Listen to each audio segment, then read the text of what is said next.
Se eu espero um tempo ainda. Começar, né?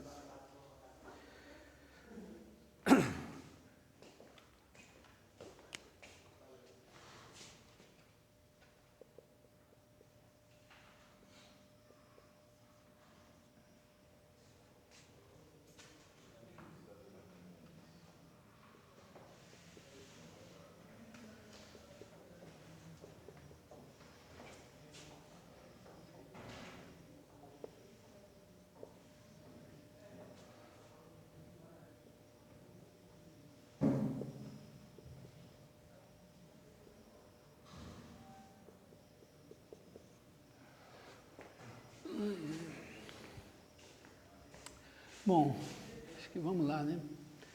Então, a gente está às voltas com o seguinte... O problema original que a gente tinha era, dados o rotacional e a divergência, reconstruir o campo. Então, seria... Você quer rotacional de F igual a G, divergência de F igual a Gzinho. O problema é achar F. Esse aqui, G é dado, Gzinho é dado. Então a gente partiu esse problema, na verdade, em dois. Né? O primeiro foi rotacional de F igual a zero, divergência de F igual a Gzinho. Esse campo aqui, na verdade, G e Gzinho, né? G de R3 em R3, Gzinho de R3 em R.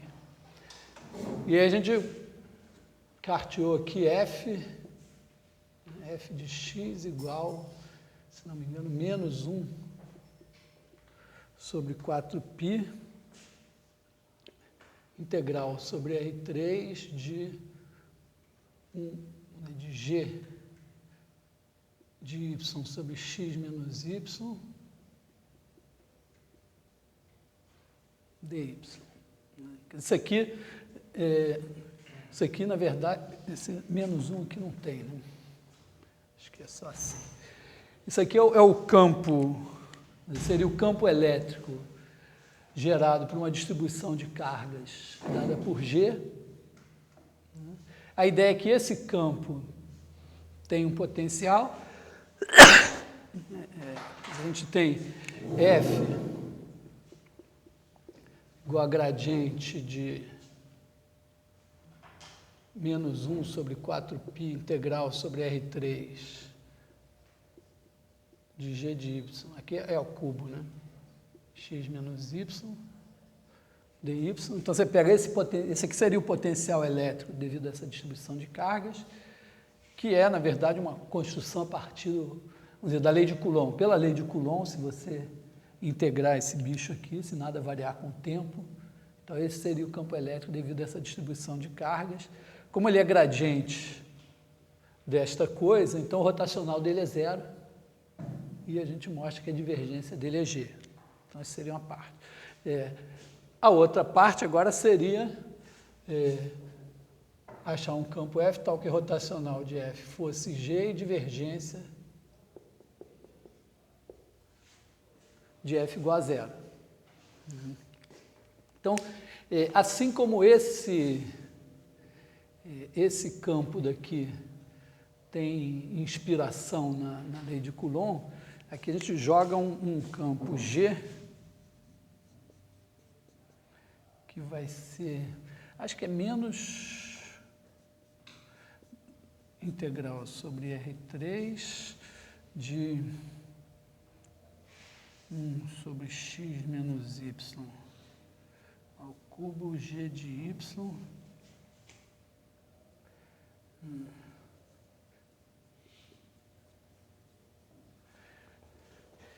Não tenho certeza desse sinal. Esse sinal daqui muda conforme você mude a ordem. Isso aqui é o produto vetorial. Isso aqui vem da lei de Biot-Savart, é como se esse G aqui fosse a velocidade com que você tem carga se movendo. Então, você tem carga se movendo aqui, ela gera um campo magnético que é, em princípio, dado assim. E a ideia é dar uma olhada nesse campo. Então, assim, imagino que historicamente, não estou chutando, não tem nenhuma, não li nada a respeito, mas imagino que historicamente você saca essa lei meio que experimentalmente. A partir de um certo momento você diz, bom, então temos esse campo, estuda esse campo e começa a perceber que ele tem certas propriedades.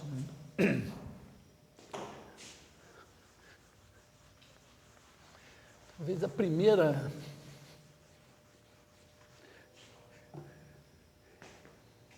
coisa aqui é que esse campo, na verdade, ele tem associado a ele um campo J, que a gente pode definir assim, J de x, que seria 1 sobre 4π, também não tenho o sinal, não tenho certeza do sinal, integral sobre R3, de 1 sobre x menos y, g de y, dy. A ideia aqui mais ou menos é a seguinte, olha, se você tem uma função f, multiplica por um campo f, quando você faz a divergência disso, você tem, a gente já viu isso, né? Gradiente de f, escalar f mais f, divergência de f. Agora, a gente pode também se colocar a pergunta, o que é o rotacional de f vezes f? Eu apostaria em alguma coisa com o produto vetorial do gradiente de f por f, e f vezes o rotacional de f. Talvez o sinal, mas apostaria numa coisa assim, né?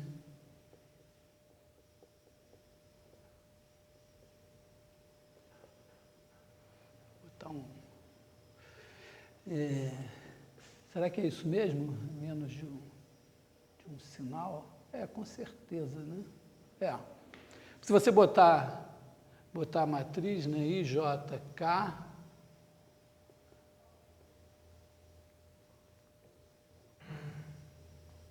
aí você vai ter FF1, FF2, FF3. Então, na hora que você faz essas derivadas, você pode escolher derivar esse daqui ou derivar esse aqui, né? Quando você deriva, é como se você subisse todos os f's, os termos que tem derivada de fzinho, é como se você subisse um fzinho para cá, né? Que vai produzir isso daqui. Bom, então a ideia aqui é que a gente possa olhar para o rotacional desse J em x, e aqui derivar dentro do sinal de integral. Embora seja uma integral imprópria, é mais ou menos a mesma coisa do caso anterior. Esse daqui, o g sendo integrável, no infinito isso está sob controle, porque esse no infinito é limitado e o g é integrável, então está sob controle. E perto do x, isso daqui ainda tem margem, porque eu podia ir até... Quer dizer, esse expoente aqui pode ficar qualquer coisa menor do que 3 aqui embaixo. Então, como está 1, se eu derivar uma vez, ainda fica 2, né? Então, a ideia é que isso daqui deveria dar 1 sobre 4π integral sobre R3 do gradiente desse, que vai ser menos 1 sobre x menos y, vetorial, g de y, dy. E agora o outro termo, na verdade, eu calcularia o rotacional de g de y, mas rotacional em x. G de y é constante em relação a x, então esse cara some, né? Então isso daqui é menos... Aliás, eu estou chamando de g...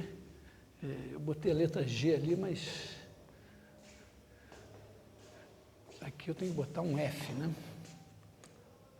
Esse aqui é o F que eu defino a partir do G. Então, isso daqui é menos F de x, né? Porque tem esse menos que passa para cá, mas eu trocando a ordem, fica menos esse F de x. Então, a gente tem aqui F igual a menos rotacional. Aqui faltou o cubo. De 1 sobre 4π integral sobre R3 de 1 sobre x menos y.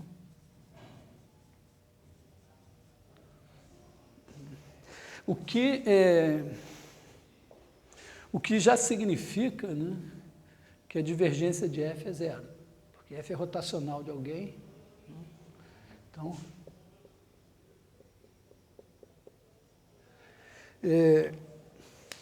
aliás, a questão é a seguinte, como eu estou em R3, né, o fato da divergência de F, quer dizer, eu na verdade estou invertendo. Eu poderia, se eu tivesse esse F, se eu provasse que a divergência de F é zero, eu provaria que ele é rotacional de alguém. Aqui eu estou explicitamente já mostrando ele como rotacional de alguém e concluindo que a divergência de F é zero. Agora, o nosso problema é mostrar que o rotacional desse F daqui é G. De certa forma, seria fazer o rotacional do rotacional de J. Aqui, né? Teve talvez um problema de fazer o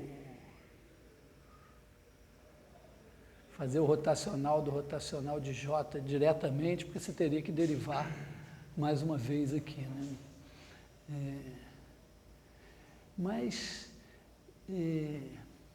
Aliás, isso vai também eventualmente nos exigir fórmulas desse tipo. Eu não fiz nenhum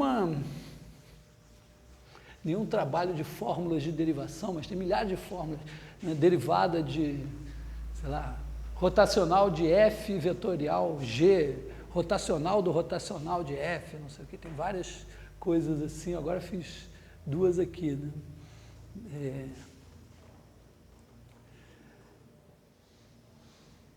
Então, talvez uma primeira coisa, talvez seria calcular a divergência. Vamos olhar para esse J, já que a gente tem isso. Vamos olhar para a divergência desse J.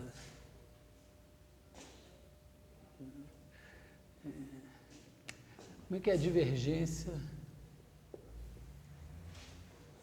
de J em X? Bom, aqui de novo a gente pode derivar aqui dentro, né? Então, vai ser o gradiente desse, escalar esse, e a divergência desse em relação a x é zero. Então, isso aqui vai dar 1 sobre 4π, pode botar o menos aqui na frente, integral sobre R3, de 1 sobre x menos y ao cubo, x menos y, escalar g de y dy. Aqui tem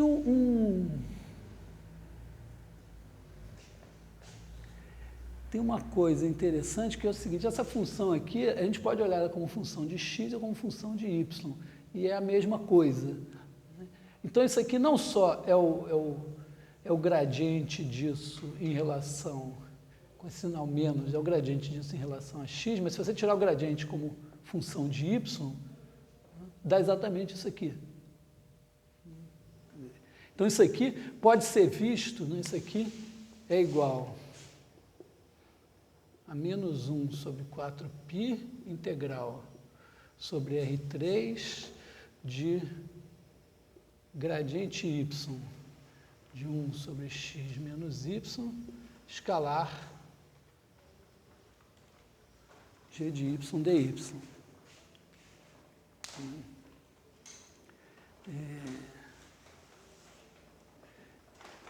E isso daqui pode ser visto como tendo vindo de quando se eu tivesse, vamos dizer, se eu fosse tirar a divergência de 1 sobre x menos y, g de y, eu teria o gradiente desse escalar esse, mais esse vezes a divergência desse. Só que a minha hipótese é que a divergência desse é zero. Aqui é uma hipótese natural, né? Porque se eu quero que o rotacional de F seja G, a divergência de G tem que ser zero. Então, eu sei aqui que a divergência de G é zero. Então, isso daqui, nesse caso, isso aqui é exatamente igual a...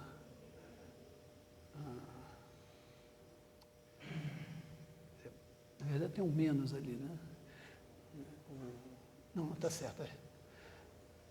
X menos y sobre x menos y ao cubo, escalar g de y.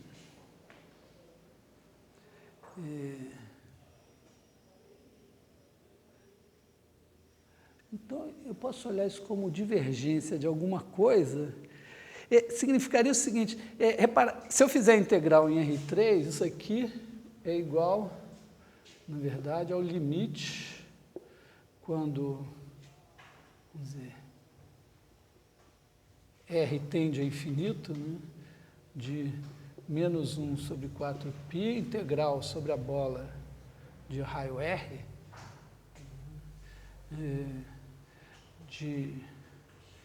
aí a bola de raio R pode ser de centro em zero, de centro em x, do que eu quiser, né, de divergência y de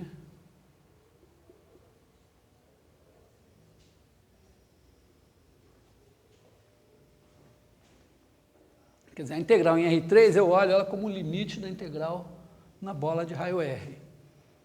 Agora, na bola de raio R, isso aqui é a integral da divergência, então eu posso aplicar o teorema da divergência e isso fica o limite, quando R tende para infinito, de menos 1 sobre 4π, integral sobre a esfera de raio R desse campo. 1 sobre x menos y, g de y, dy.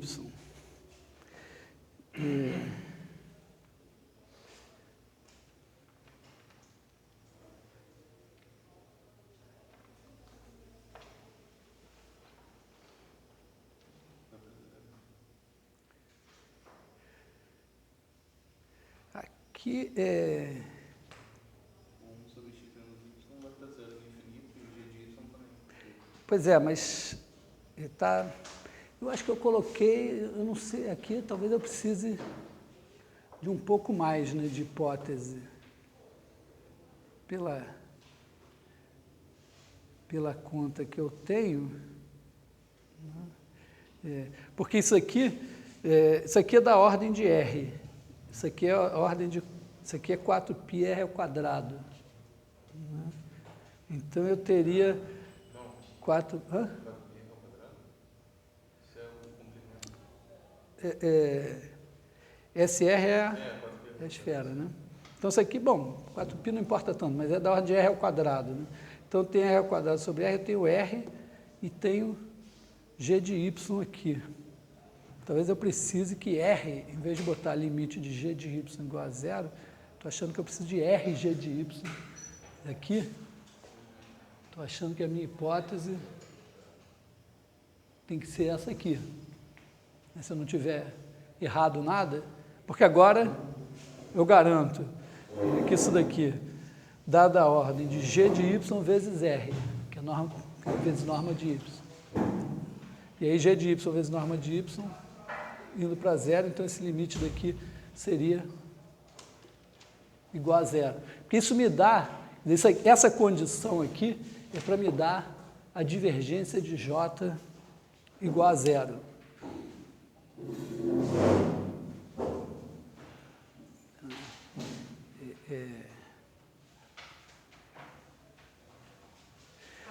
Oi. Esse dia quando você tirou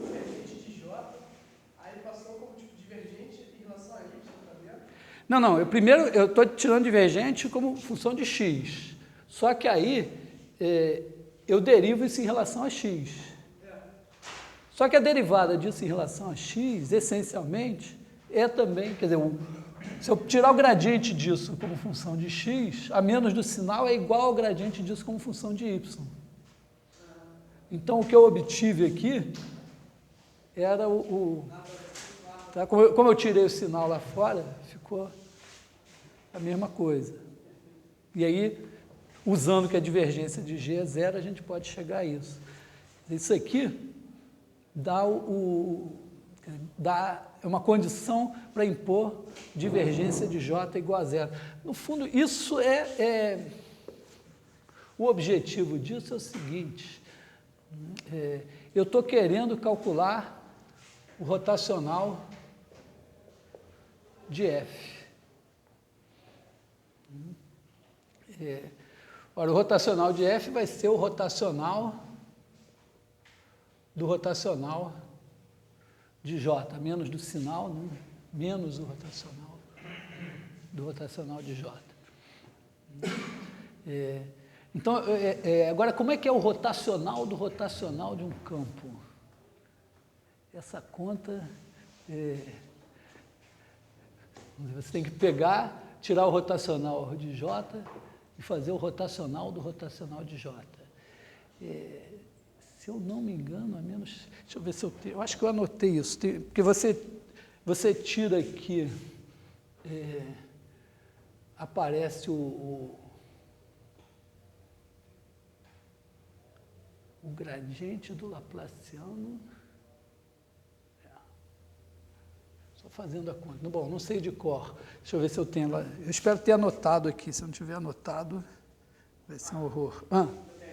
Tem aí? Gradiente da divergência de J, né? Menos o Laplaciano de J, aí o Laplaciano seria o Laplaciano em cada coordenada. Aqui. Laplaciano em cada coordenada. Então, é um exercício. Em princípio, façam esse exercício e, se puderem, decorem essa fórmula. Tá?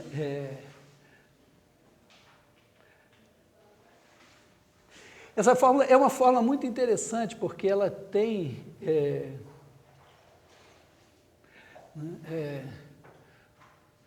ela está dizendo o seguinte, né, que o Laplaciano de J é igual ao gradiente da divergência de J mais o rotacional do rotacional de J. Que significa mais ou menos o seguinte, você pega o J... pensa como uma dois-forma. Aí você tira o rotacional. Aliás, pensa como uma um-forma, tira o rotacional. Aí você estrela para voltar ela a ser uma um-forma e tira o rotacional de novo. Isso é uma coisa que você pode fazer. Outra coisa que você pode fazer é pensar o J como uma dois-forma. Aí você tira a divergência. Aí você pode estrelar para ela voltar a ser uma zero-forma e aí tirar o gradiente. E aí estrelar, bom, um dos dois tem que ser... No final da conta aqui, esse aqui seria uma dois-forma, esse seria uma um-forma. Um dos dois tem que ser estrelado para virar a mesma coisa. E o seu Laplaciano, isso é embrião da definição geral do Laplaciano dada pelo Rhodes, num contexto mais geral. Que já é uma definição século XX. Bom, mas deixando o bicho aqui, repara, se isso está certo, aqui a gente fez de maneira que a divergência de J fosse zero. Então, o rotacional de F será menos o Laplaciano de J. Mas o Laplaciano desse bicho aqui a gente sabe. Quer dizer, a gente fez exatamente na aula passada. Quer dizer, cada coordenada daqui, por exemplo, a coordenada J1 de x é igual a 1 sobre 4π integral em R3 de 1 sobre x menos y, G1 de y dy. Ora, isso foi exatamente o que a gente usou para construir um campo cujo laplaciano fosse G1. Então, o laplaciano de J1 de x, o sinal era menos aqui, né? Vai ser menos G1 de x. Da mesma forma, então, no final das contas, você vai ter o laplaciano de J em x vai ser igual a menos G de x. Como é menos o laplaciano aqui, então o sinal acho que estava certo. Quer dizer, no fim, a gente vai ter rotacional de f igual a menos laplaciano de j, que vai ser g.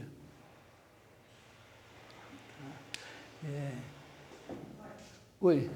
Eu acho que o direito tinha esse laplaciano, porque o laplaciano é algo escalar, né? O rotacional é um vetor, sabe? Não, mas aqui o Laplaciano de um... Laplaciano, você pega uma função escalar e faz o Laplaciano escalar. Aqui é o Laplaciano vetorial, quer dizer, você pega um campo de vetores, tira o Laplaciano dele, é o Laplaciano de cada coordenada. Tá? Quer dizer, Laplaciano de J1, Laplaciano de J2, Laplaciano de J3.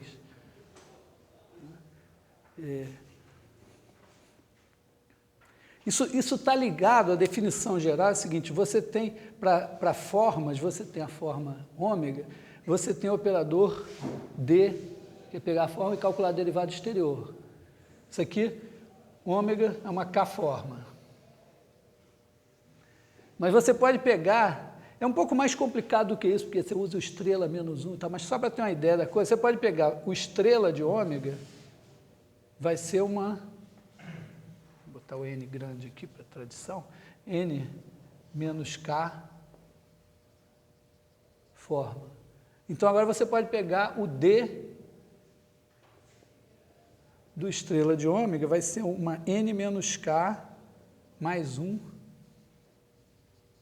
forma. Se você agora pegar o estrela do D do estrela de ômega, ou estrela menos 1, dependendo aí da... Mas deixa assim, estrela mesmo. Isso daqui vai dar uma K menos 1 forma. Então, esse operador, vamos dizer, vou botar entre aspas assim, estrela D estrela, é um operador que você pode chamar de delta. Então, você pode fazer a derivada exterior, transforma uma K-forma numa K mais 1 forma. O delta transforma uma K-forma numa K menos 1 forma. Que é mais ou menos o que a gente está fazendo quando a gente pega vamos dizer, se você tem um campo de vetores que está visto como uma 2 forma, você não pode pegar o rotacional dele, você pode pegar a divergência, mas você pode pegar ele e dizer, não, eu vou pensar ele como uma 1 forma, é como pegar o estrela ou estrela menos 1 dele, dizer, agora é uma 1 forma, agora eu pego a derivada exterior, aí virou uma 2 forma, aí eu posso estrelar de novo para voltar a ser uma 1 forma. Então, isso aqui tem detalhes de sinal aqui, mas a ideia é que o laplaciano de uma forma ômega é d delta ômega mais delta d ômega. Você pega a forma ômega, o delta transforma ela numa K menos 1 forma, aí o d transforma a K menos 1 forma numa K forma. Então, ômega é uma K forma, aqui é uma K forma. Da mesma forma, D transforma numa K mais 1, o delta transforma numa K. Então, isso aqui é uma K-forma. Então, o laplaciano de uma K-forma é uma K-forma. Isso aqui é como se fosse um caso particular, quer dizer, o laplaciano de um campo de vetores é um campo de vetores. Bom, mas moral da história aqui, né, é que a gente conseguiu explicitamente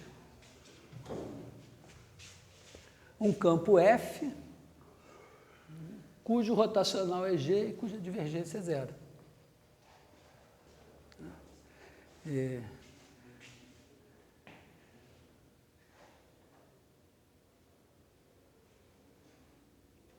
Bom, então, acho que a gente conseguiu então provar o seguinte, né?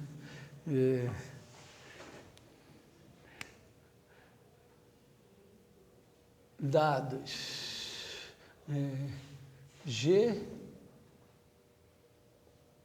de R3 em R, integrável.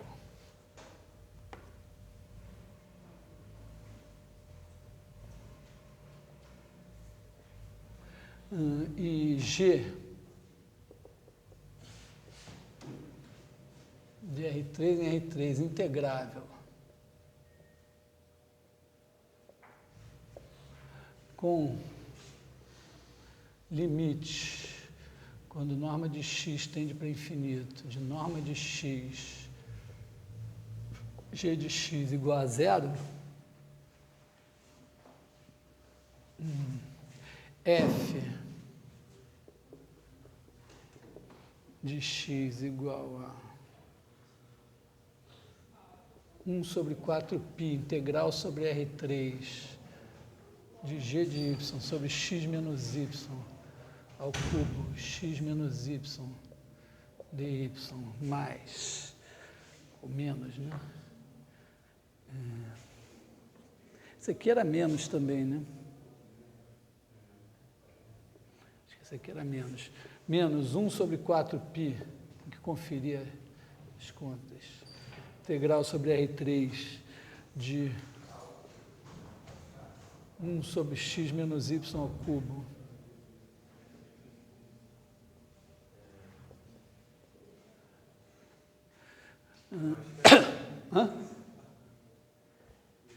Esse sinal resultou, está certo, né?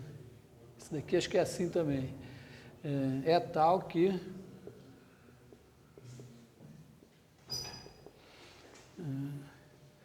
divergência de F igual a G e rotacional de F igual a Gzão.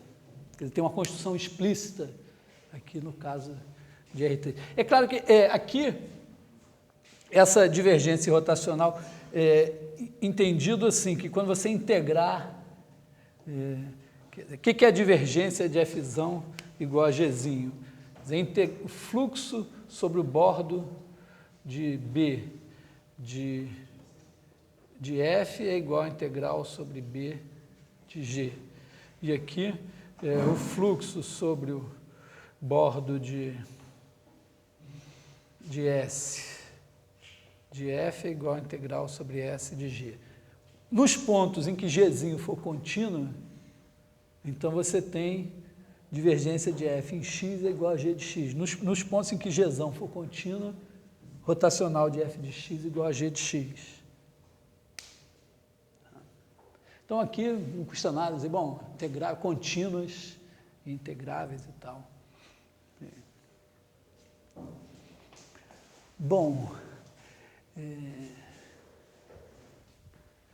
então isso a gente fez primeiro uma versão desse resultado, no caso estrelado, usando o lema de Volterra sem construção explícita. Agora a gente está fazendo em R3 com uma construção explícita. Bom, um bom exercício é fazer os detalhezinhos dessa história. Tipo... Seria tipo, você exibir que essa F está no teorema de Helmholtz, né? Esse aqui é essencialmente o teorema de Helmholtz. Você chuta que é isso e mostra que é.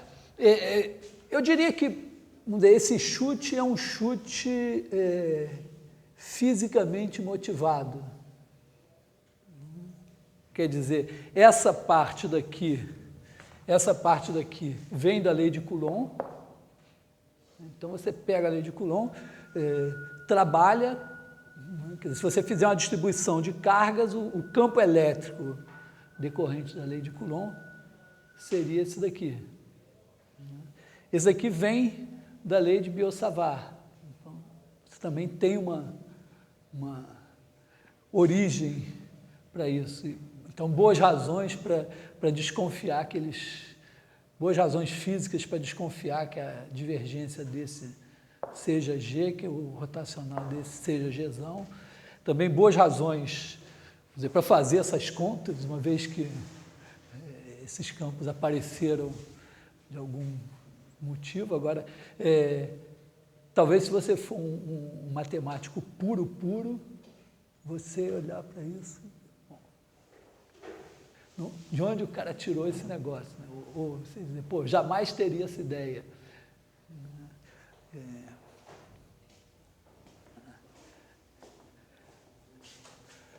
O que mais a gente pode dizer aqui?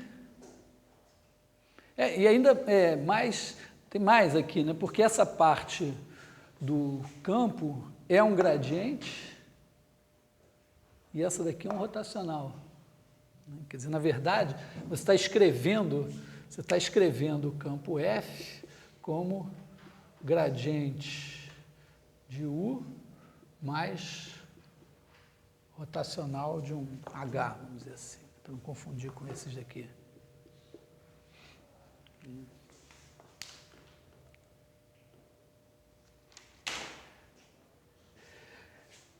Bom, em princípio também essa construção, essa reconstrução do campo a partir do rotacional e da divergência, em geral, não é única.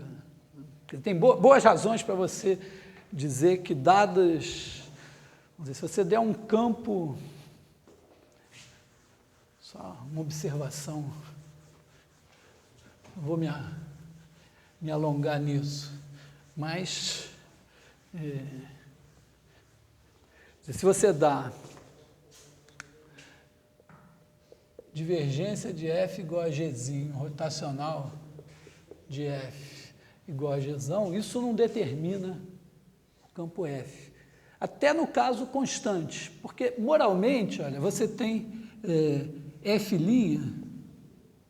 de X é uma matriz, 3 por 3. Então, você tem aqui A11, A22, A33, A12, A13, A23, A21, 31. Então, você precisa dessas 9 entradas. Quando você dá esse cara daqui... Agora, isso daqui você pode escrever como... Vou chamar isso aqui de A. Então, F' de X é igual a A mais A transposta sobre 2 mais A menos A transposta sobre 2. Essa é a parte simétrica e essa é a parte antissimétrica. A parte antissimétrica é perfeitamente determinada por isso daqui. Porque a parte antissimétrica são só 3 coordenadas. Então, na verdade, quando a gente criou o rotacional, lembra que a gente fez umas contas e o que apareceu foi a parte antissimétrica da F'. E aí eu lá, torcendo as coisas numa evidente desonestidade, disse, bom, essa matriz aqui pode ser escrita como... Quer dizer, aplicar essa matriz no vetor pode ser a mesma coisa que multiplicar vetorialmente por um vetor que é construído a partir das 3 entradas relevantes da matriz. Então, isso aqui é determinado por esse. Mas esse daqui é só o traço dessa parte simétrica. Então, na verdade, faltam coisas, né? Você não pode determinar uma matriz 3 por 3 dando 4 números. Né? Nem mesmo, vamos dizer, nem mesmo os que têm o mesmo, vamos dizer, a mesma divergência, você tem muitas opções para ter a mesma divergência. Né? Então, em princípio, a construção não é única. Bom, se a gente começa, vocês conhecem, você sabe as equações de Maxwell de cor? Assim.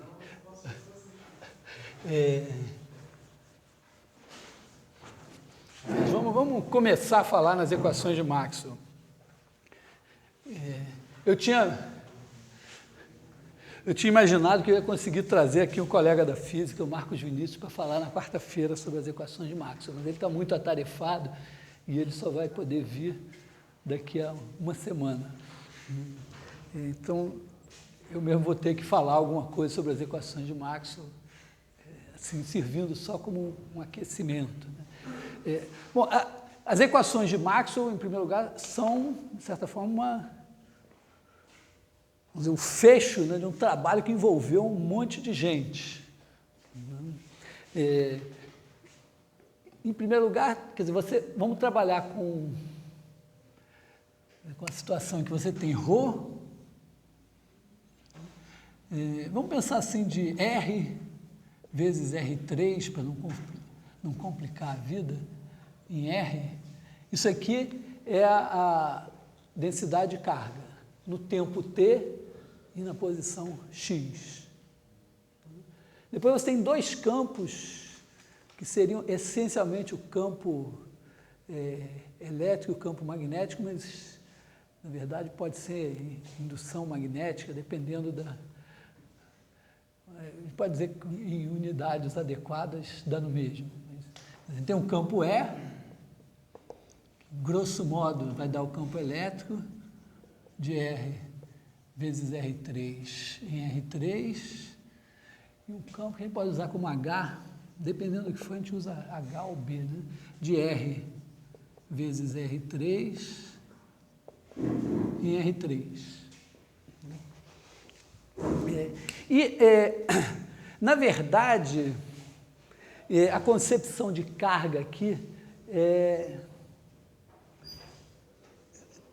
talvez a gente deva considerar, antes de mais nada, que você privilegia esses dois campos. Como se dissesse assim, bom, você está aí no espaço e tem um campo elétrico e o campo magnético. Porque não vai ser mais verdade, né? Quer dizer, quando as cargas começam a se mover, a lei de Coulomb não vale. A lei de Coulomb é uma aproximação para situação estática. Então, a gente não vai pensar assim que você tem uma distribuição de cargas e que ela está gerando um campo elétrico. A concepção seria dizer, bom, tem um campo. A concepção do Faraday, acho que ainda é anterior ao campo, é uma concepção de que tinha linhas de força, linhas de campo e tal. Então, ele olhava sempre para as linhas. Bom, a gente hoje diria, bom, as linhas são as curvas que são soluções da equação diferencial que tem o campo como vetor velocidade. Então a lei de Gauss é dizer assim que a divergência do campo elétrico é igual a ρ. Dependendo aí das unidades, tem 1 sobre 4π ou 4π, não sei quais são as adequadas. E que a divergência... Esse celular sempre toca na hora da aula. A divergência do campo magnético é zero. Isso aqui significa dizer que não há carga magnética. Depois vem a lei de Faraday. Qual é a lei de Faraday? Que você tem a derivada de 1. Você tem a lei de Faraday para meditar? Não, tem as equações de Maxwell estão contando, tipo, um monte de rotacional de B. Bom, o B aqui é o H, né? De E. Rotacional Seria a lei de Faraday. é igual a menos dE dt, não é isso? Ou menos ou mais?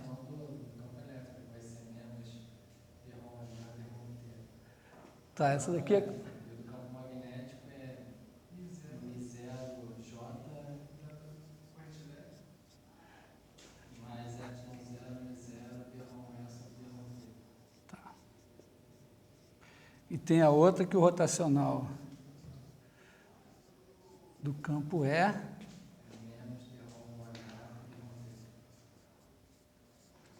Aqui ficou sem, na versão de vocês tem μ0, tem ε0. Rho sobre, então 1 sobre ε0 aqui. Então essa daqui, então isso daqui vem, quer dizer, isso aqui é a lei de Gauss. Essa daqui, acho que não tem nome, né? É conhecido assim como ausência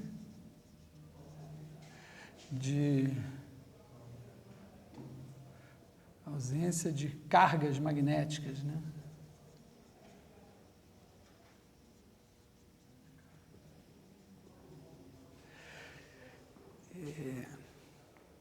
Essa daqui é a lei de Faraday.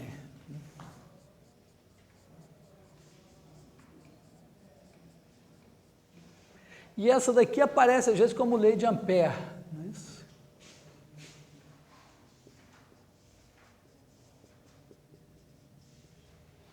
Ampère, vamos botar assim, Ampère Maxwell.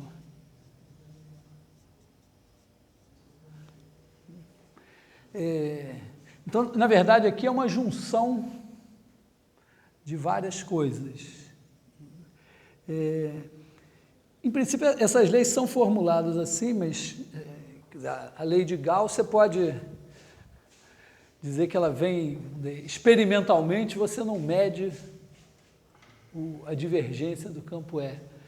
Quer dizer, o que a lei diz seria que se você fizer se pegar uma região B no espaço, aí fizer o fluxo do campo E sobre o bordo de B, vou botar assim, com ds, assim, com direito a flechinha em cima, isso daqui vai dar 1 sobre ε0 integral sobre B de ρ sem ponto de ρ dv. Quer dizer, aqui o tempo está fixo e a variável aqui é a variável espacial. Então, você pegou uma região, fez o fluxo do campo elétrico através do bordo da região, você tem essencialmente a carga ali dentro, com essa constante ε0, que pode ter ou não, depende se ela vai entrar aqui no campo S, não vai. A gente pode... Então, ela é formulada assim. Isso, moralmente, é dizer que a divergência do campo E é 1 sobre ε0 vezes ρ. Porque aqui, digamos, teorema da divergência me diz que isso daqui é igual a integral sobre B da divergência de E dv. Agora, supondo, né, que ρ e a divergência de E são contínuos, se isso vale para toda a região B, então vale a igualdade em cada ponto. Então, de certa forma, a passagem dessa lei daqui para essa envolve, em primeiro lugar, o teorema da divergência e, em segundo lugar, a continuidade das funções que estão aí aparecendo. Então, é praticamente assim depois que você tem essa lei assim, e que você tem o teorema da divergência, então daqui para lá é imediato, né? Da mesma forma, a lei de... Bom, a ausência de cargas magnéticas seria dizer, na verdade, que toda vez que você pega uma superfície, faz o fluxo do campo magnético através daquela superfície e dá zero. Tá? Quer dizer, isso aqui seria isso, né? Integral sobre o bordo de B de H igual a zero, sempre. Então, se é sempre zero, é porque a divergência desse campo é zero. E a lei de Faraday,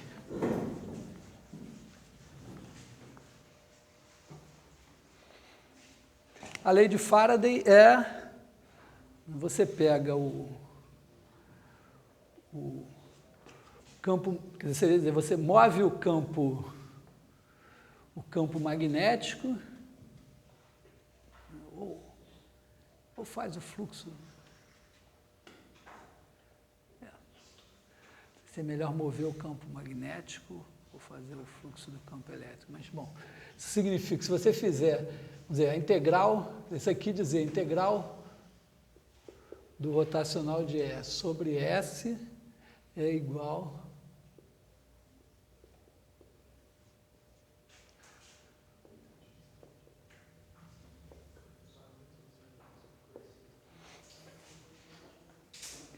isso aqui, pelo teorema de Kelvin, é integral sobre o bordo de S de E dl. Então, originalmente, do ponto de vista mais, assim, a tentativa mais experimental, a lei de Faraday seria isso daqui, né?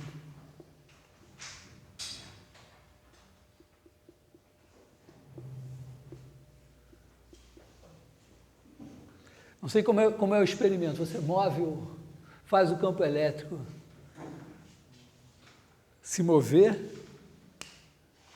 e aí mede isso, e mostra que aparece faz o campo magnético se mover e aparece um campo elétrico. Acho que é essa a experiência.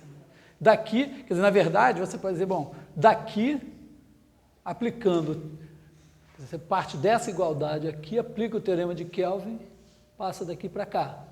Aí, se essa igualdade vale para toda a superfície S, e se essas coisas aqui envolvidas são contínuas, então vale a igualdade ponto a ponto.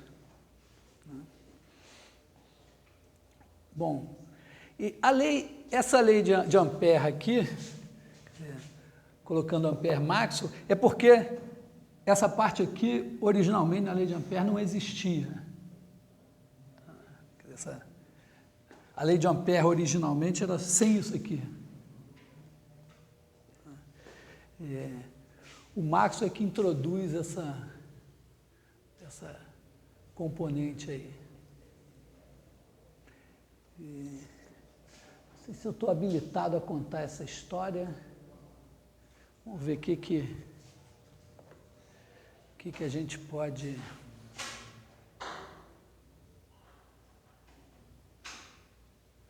Vamos ver, o que daria, ver se a gente consegue reproduzir a ideia. A lei de Ampère original era rotacional de H igual a epsilon, 0, μ0, dE dt.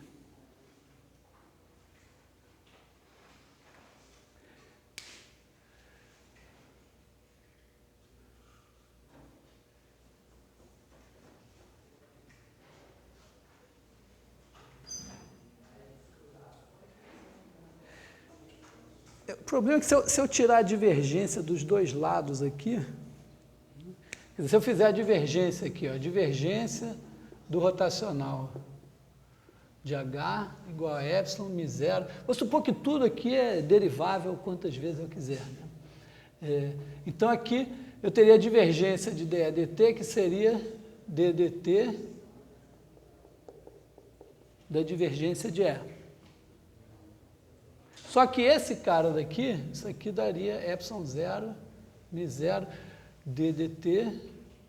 A divergência de E é 1 sobre epsilon 0, ρ. E, por outro lado, esse daqui é 0. Então, isso aqui é μ0 dρ dt. Quer dizer que essa lei de Ampère, assim, não pode funcionar se as cargas, se a distribuição de cargas estiver variando no tempo. Tá? O que eu estou fazendo é o seguinte, estou agora lidando com essa lei aqui. Estou dizendo que originalmente ela não tinha esse termo. Hã?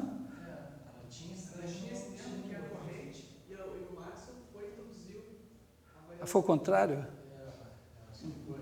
Ah, bom, não, tá certo, tudo bem.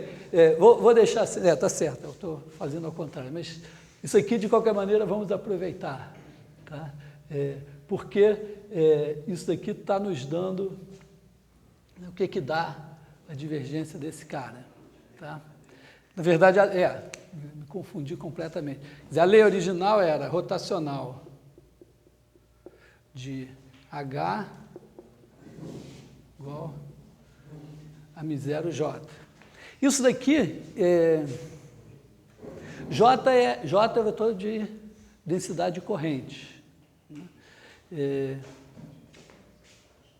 Se eu pegar uma região aqui assim e fizer a corrente passando aqui, o que dá o fluxo, vamos dizer assim, B, o fluxo através do bordo de B,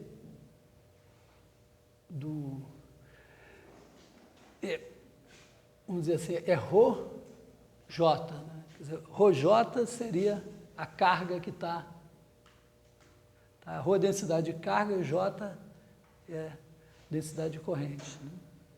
Não sei se, eu sempre me confundo, o J já tem o Rho, tem um que é o I, o fato de você não está bem... Porque você pode botar um vetor que é simplesmente a velocidade com que as coisas se movem, sem a carga. E aí você tem que multiplicar ele pelo Rho para ter a carga que está andando. Se ele já tiver a carga incorporada, você não multiplica pelo Rho. Então, eu não sei de qual dos dois eu estou falando exatamente aqui. Você tem isso daqui. Essa variação tem que ser a variação da carga aqui dentro. Né? Isso aqui deveria ser, ver se é razoável que seja isso aqui.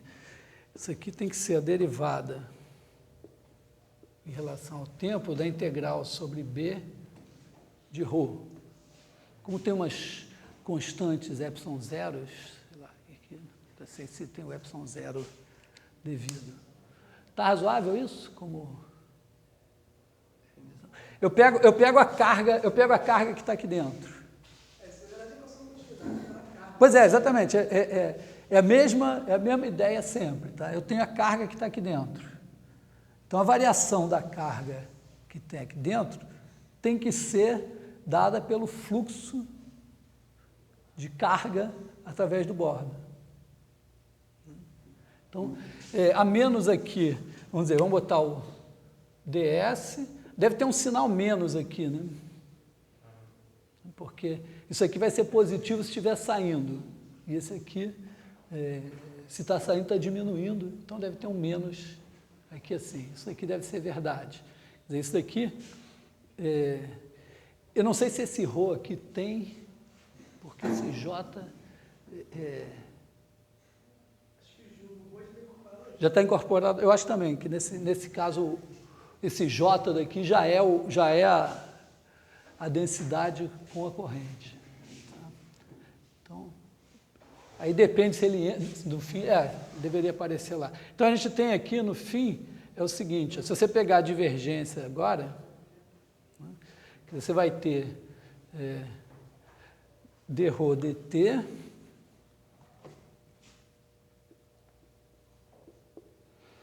mais divergência de J, integral sobre B. Estou usando aqui o teorema da divergência.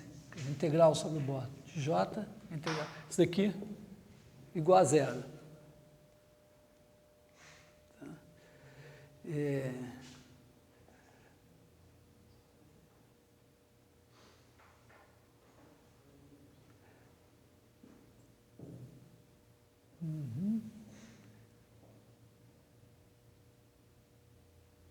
Bom, mas, ao mesmo tempo, quem é dρ dt? Pela lei de Gauss, então isso aqui, vamos dizer, se vale a equação da continuidade, a gente tem que ter isso. Então isso aqui, equação da continuidade, isso deve valer. Agora, do Gauss, a gente tem, aqui na verdade eu posso tirar essa integral, já que vale para todo B, supondo que todo mundo é contínuo.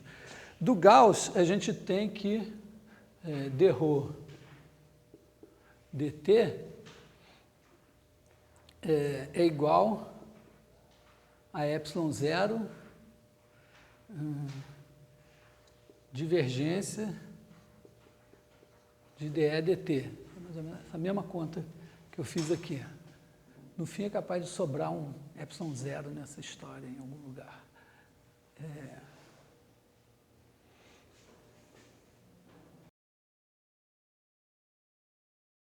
Igual a μ0 divergência de J, só que esse é zero. Então a divergência de J só daria zero se dρ dt fosse zero, mas dρ dt é esse cara daqui.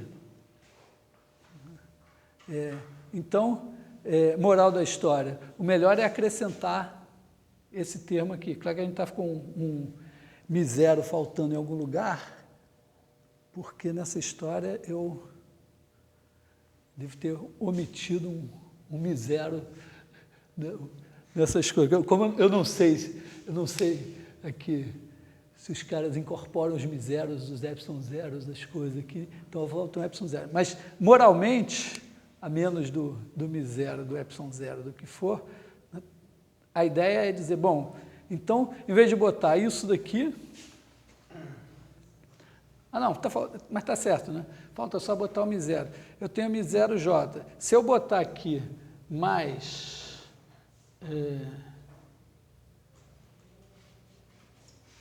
mais ε0 dE dt, botar assim. Agora, na hora que eu tirar a divergência, eu tenho a divergência de J mais a divergência, a divergência do dE dt, que é o dρ dt. Isso é zero pela equação da continuidade. Então, a ideia, deixa eu apagar esse aqui que ficou feio. Então, recapitulando, se originalmente você tivesse sem esse termo de cá, a divergência disso teria que ser zero, então a divergência de J seria zero. Mas pela equação da continuidade, a divergência de J não é zero se dρ dt não for zero. Então, dá-se uma ajeitada, é como se dissesse, bom, então o jeito é incorporar esse cara aqui. Seria uma visão bem matematicamente tosca de como aparece esse termo aqui. Mas, historicamente, é o Maxwell que introduz esse cara para as equações ficarem certas. Daqui dá para fazer algumas coisas que a gente não fará hoje, mas primeira coisa assim que você olha e diz, poxa,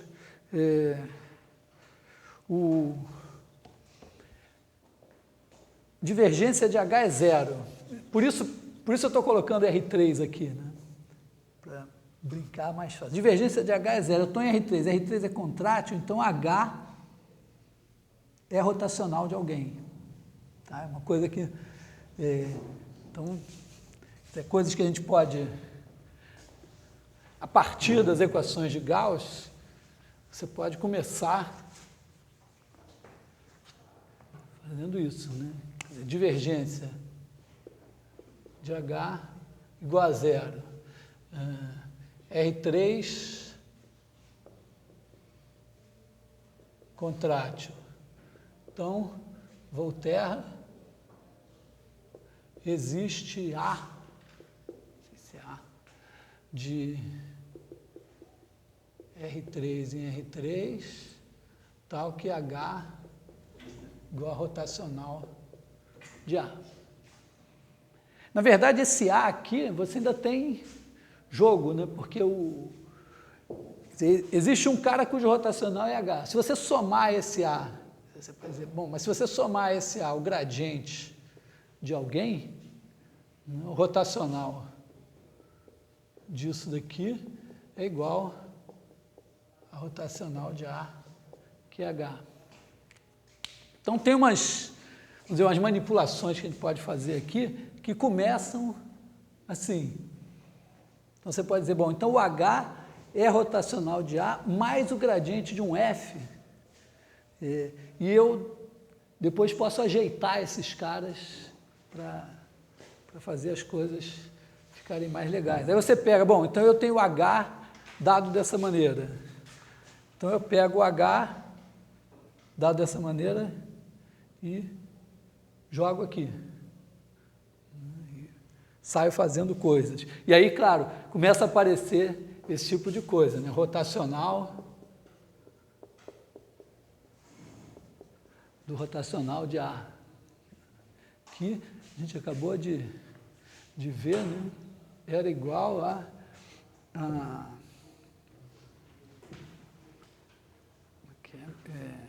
ao gradiente da divergência de A menos o Laplaciano de A.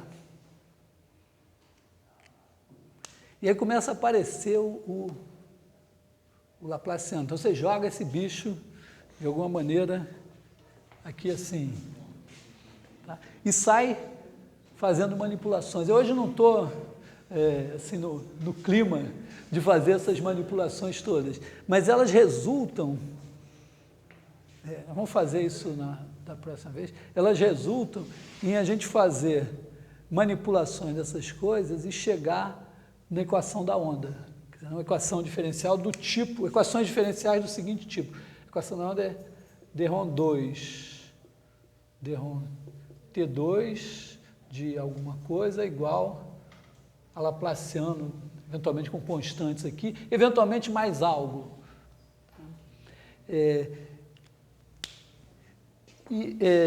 Então, na verdade, oi. Isso decorre de fato de que você, usando o teorema de Hamilton, você pode expressar o campo elétrico em função do magnético e vice-versa? Não, quer dizer, aqui a gente não precisa nem disso, né? Eu estou dizendo assim, você pega... Você fez o teorema de Hamilton, você exibiu quem é seu F, para chegar agora e não usar? Não, eu vou deixar para o Marcos Vinícius, para o Marcos Vinícius, quando ele vier, ele vai usar.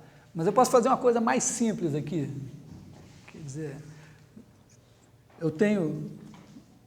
Aqui eu só digo, bom, a divergência é zero, então estou numa região que é contrátil, o lema de Volterra, ele é o rotacional de alguém. Bom, não preciso... Posso até usar aquela expressão que eu tinha naquele caso, mas podemos sair assim. Mas o interessante é o seguinte, é que você sai fazendo essas manipulações, usando o lema de Volterra, usando resultados, e você chega em equações da onda. E isso, então, vamos dizer, é usado para, de certa forma, prever, acho que num primeiro momento para prever, depois para fundamentar a existência de ondas eletromagnéticas. Mas eu acho que, do ponto de vista matemático, é interessante o seguinte, nesse momento em que se chega na equação da onda, as equações de Maxwell já são segunda metade do século XIX, então manipulações e tal, Lorentz, sei lá o quê, você chega nessa equação da onda. Só que essa equação da onda, ela já vinha sendo estudada, já vinha sendo estudada desde o final do século XVIII, começo do século XIX, para ondas mecânicas. Então, você já tem todo um conhecimento acumulado para a equação da onda, do ponto de vista de ondas mecânicas. A equação da onda, do ponto de vista de equações de ondas mecânicas, ela é meio acochambrada, no seguinte sentido, quer dizer, você faz uma...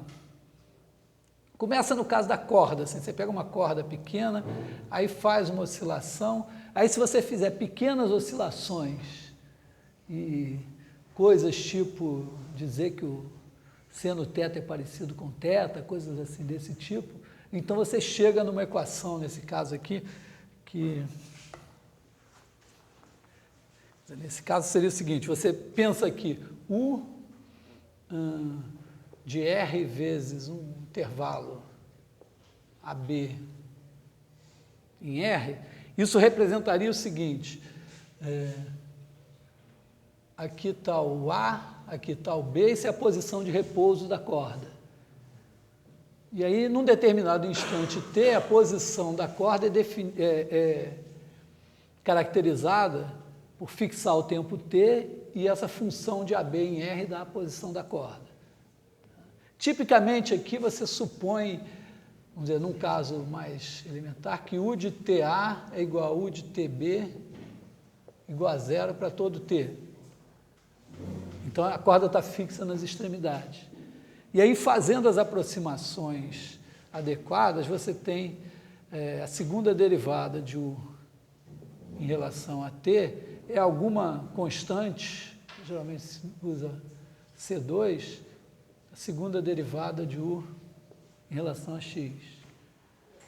Quando é o caso de vibrações com mais de uma dimensão, essa segunda derivada aqui é substituída pelo Laplaciano. Tá?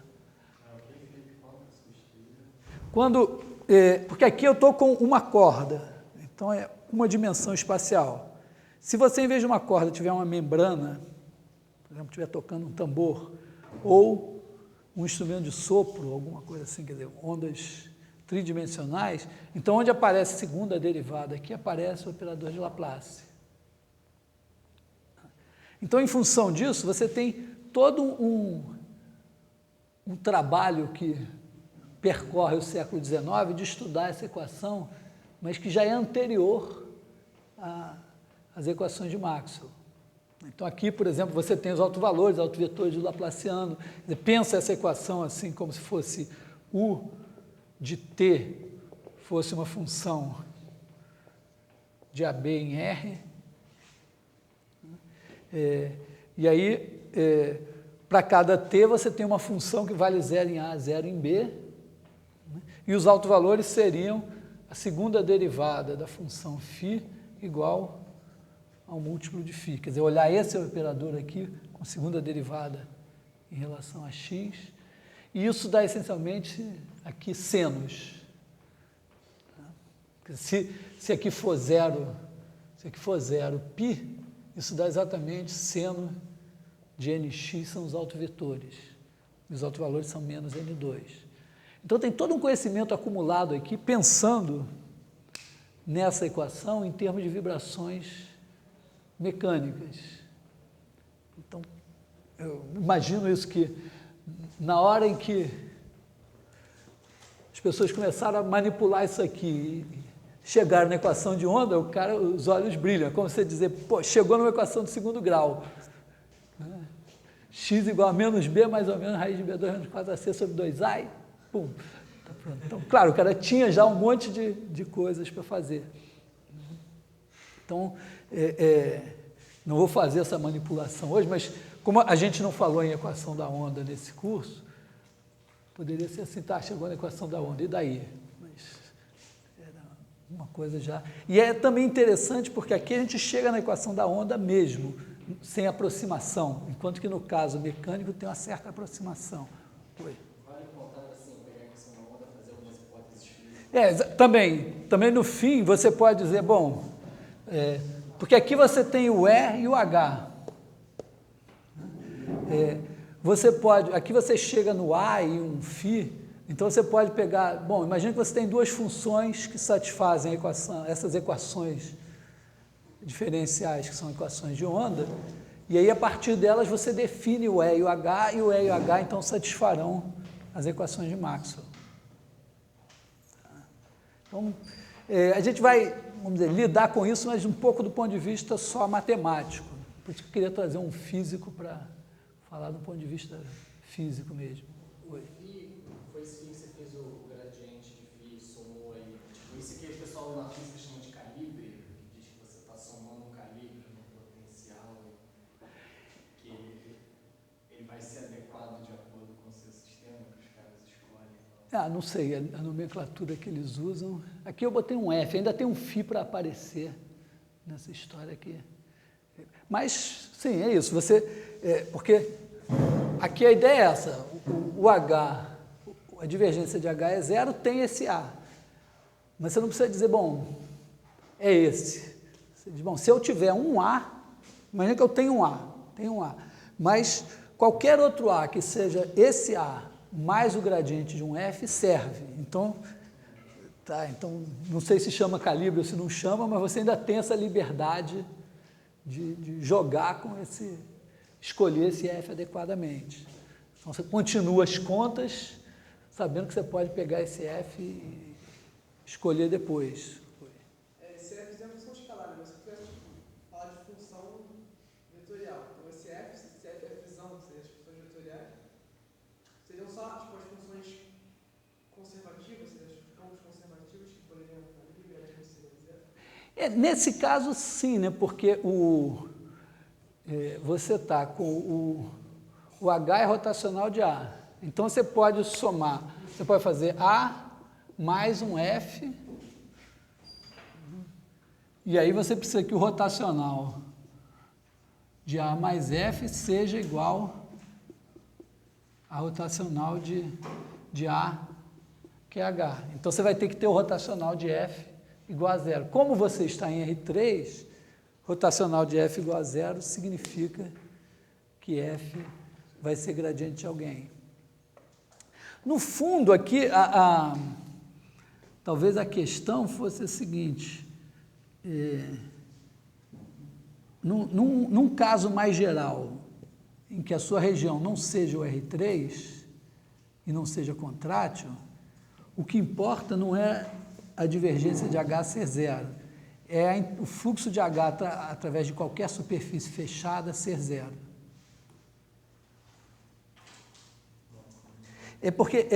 Porque não são coisas equivalentes.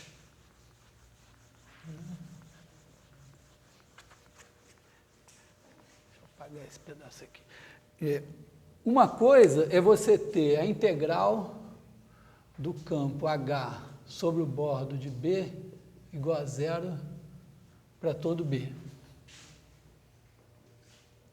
Então, agora se você fizer 1 sobre a medida de B, integral sobre o bordo de B de H, isso aqui é igual a zero para todo B.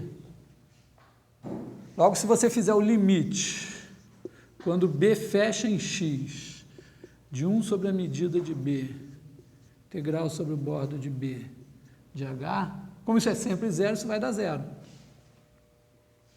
Mas isso significa que a divergência de H é igual a zero. Então, repara que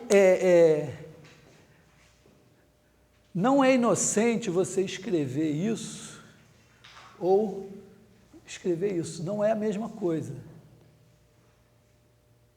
Por quê? Porque você pode ter, agora, a divergência de H igual a zero, mas isso não implica que a integral sobre o bordo de B de H igual a zero para todo B. Exemplo, né, se você está numa região que é o R3 menos a origem, o campo elétrico tradicional, o campo gravitacional gerado por uma carga ou por uma massa concentrada na origem, ele vai ter divergência zero, mas o fluxo dele através de uma superfície que envolva a origem não vai ser zero. Então, isso daqui implica nisso, mas isso aqui não implica nisso. E, do ponto de vista a gente não demonstrou isso, mas, na verdade, o que a gente demonstrou? O lema de Volterra diz que se a região for contrátil e a divergência for zero, então existe um A cujo rotacional é H.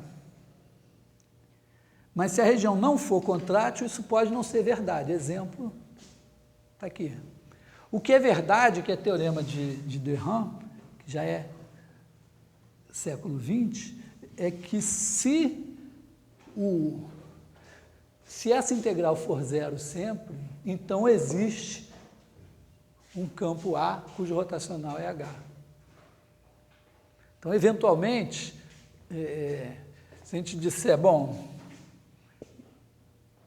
isso aqui é uma conclusão a partir disso. Se você disser, não, a lei é essa, então, mesmo que a região não seja contrátil, você continua podendo dizer que o H é rotacional de alguém e seguir em frente.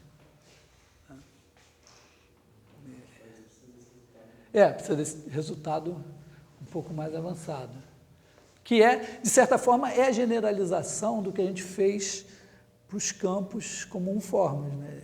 Um dos nossos primeiros resultados se a integral ao longo de uma curva fechada é zero, sempre. Quer dizer, na verdade, desculpa, isso aqui não é, isso que eu escrevi não é bem isso, né? Isso daqui é verdade. Agora, o que não é verdade é o seguinte, se S fechada não é verdade que a integral sobre S de H é igual a zero. Quando eu falei o campo elétrico tradicional, uma carga concentrada na origem, você pega uma superfície que envolve a origem, ela não é bordo de ninguém, mas é uma superfície fechada. Tá? Então, você pode ter a divergência zero, isso aqui, podemos ter isso daqui. Então, o que o teorema de Derram vai dizer é que, não, se essa integral aqui, se o fluxo de H, através de qualquer superfície fechada, for zero, então H é rotacional de alguém. Não sei se fisicamente, provavelmente essa lei de ausência de cargas magnéticas, será que você pode dizer isso, que se pegar qualquer superfície fechada, vamos dizer, imagina que você tem uma região...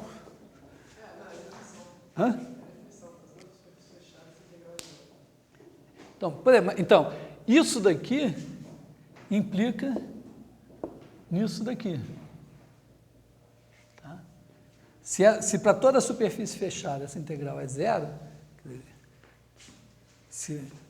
o contrário disso, né? Se para toda a superfície fechada essa integral é zero, então para todo bordo é uma superfície fechada. Então, isso daqui será zero sempre. Então, a divergência vai ser zero. Então, o que eu estou dizendo, isso daqui pode estar nos dizendo menos do que... Eu insisto um pouco nisso pelo seguinte, essas equações, várias equações diferenciais são vistas como o máximo, né? Você pegou um negócio, usou o teorema de Stokes, o teorema da divergência e tal, e chegou em equações diferenciais simples. Mas, com isso, na verdade, para chegar nessas equações diferenciais, você usou um teorema, né? E usou uma hipótese de que as coisas eram contínuas, para poder igualar ponto a ponto. Então, você pode ter jogado fora alguma coisa relevante. Nesse caso aqui, se a lei disser que a integral sobre toda a superfície fechada é zero, ela está dizendo mais do que ficou aqui. E, de qualquer maneira, mesmo essas coisas aqui, elas são igualdades que valem se tudo for contínuo. Então, se tiver... porque é bastante razoável num modelo, sei lá, se fazer um modelo físico, você pode pensar assim, bom, tem o espaço todo, mas a massa está concentrada aqui. Só tem massa aqui, aqui fora não tem massa nenhuma. Então, a sua distribuição de massa não é contínua. Certo? Aqui tem massa diferente de zero, contínua, aqui é zero. Então, as igualdades que supõem que as coisas são contínuas podem começar a ficar meio capengas. E você, eventualmente, trabalhando com as equações, você às vezes chega em soluções que não são contínuas e aí você fica se descabelando, meu Deus, que horror, o negócio devia ser diferenciável porque eu tenho uma equação diferencial, mas, na verdade, no problema físico original não tinha que ser diferenciável. Então, essa é a história. Bom, mas, de qualquer maneira, voltando aqui na nossa brincadeira agora. Seria supondo que aqui estamos em R3, tudo é sem infinito, é tão lindo quanto for preciso, né? A gente sai manipulando essas equações para chegar em equações de onda. Acho que esse vai ser a nossa próxima brincadeira. Tá? Acho que eu vou retomar na próxima aula. E aí depois, vamos ver, a física por trás desse negócio, eu acho que vou deixar para o Marcos Vinícius, que hoje me jurou que virá na próxima quarta. Eu queria que ele viesse depois da manhã, mas aí ele disse que ia ser difícil, complicado, mas que na próxima semana, então, ele faria uma palestra linda, que nós choraríamos de emoção ao ouvi-lo falar. Pelo menos a letra dele é linda mesmo. Muito bem. Bom, então hoje ficamos nisso.